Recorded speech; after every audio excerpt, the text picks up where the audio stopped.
Why would you go to so much trouble? What was it for you guys that made it so important that you would go to all that trouble? Well, one of the things we saw when Jessica was in the church school that we put her in for, was that kindergarten or something? That was public.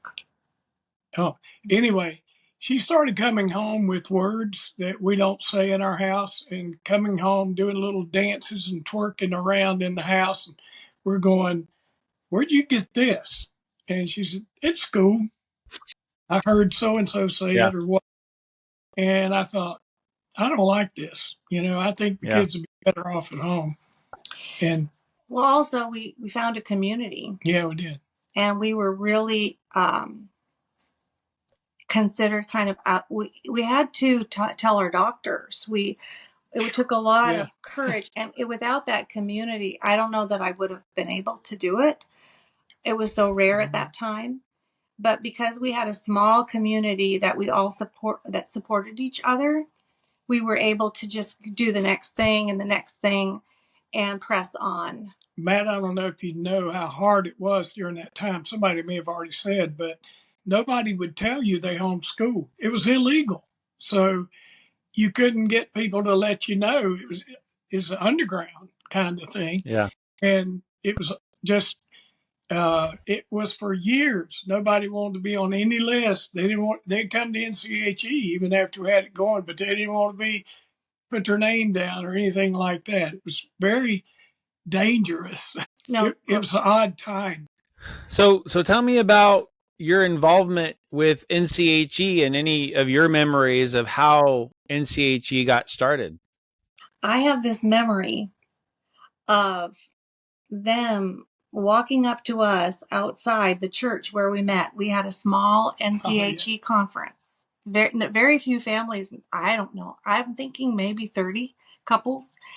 And I'm not sure if their kids were there or if everybody found places to put their kids, but they were moving. This couple that were the president were moving. Mm-hmm.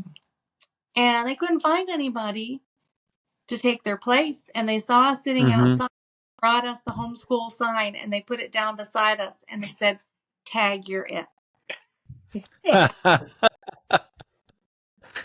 That's literally how it happened.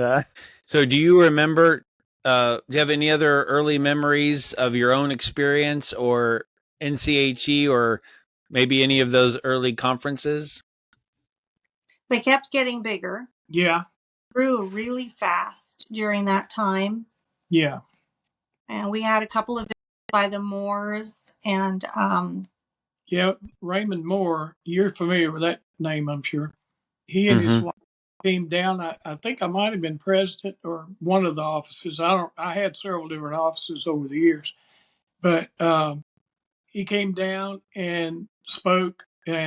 He's from Ohio, I believe. But anyway, he came a long ways to do it. He was a school superintendent for several schools, and he just came to realize this is not the right way.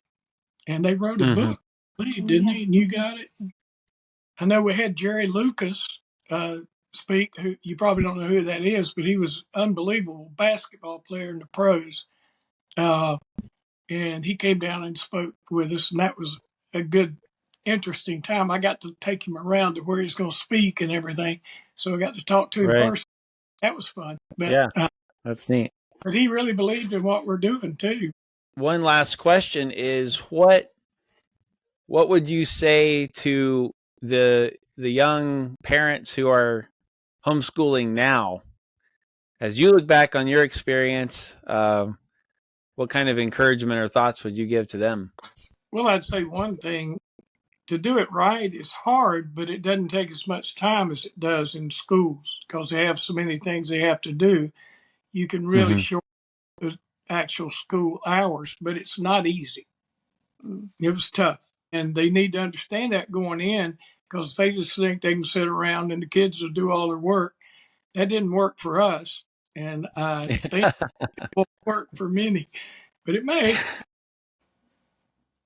It was really challenging for me. And I would say it's not for the faint of heart. But when there's a partnership between the parents and the children in the project of what does it look like to have a good education, it'll work. It'll work fantastic. It's just it demands a really smooth partnership between the mom and the dad and the kids. Well, another thing I think is really important is that you have other people around you that homeschool that you can communicate with regularly. And I would suggest be a member of NCHE and go to the conference every year, because you learn and learn and learn. There's no end to learning. I don't care what you're doing.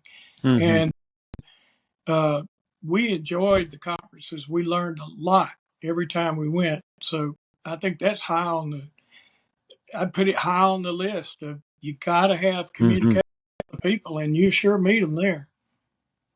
That's great. Yeah. That's what hooked us in. As I said, we started going to that conference and we just never quit going because it was so fantastic. That's one of those, this is it things that we've got what we need right here. Yeah.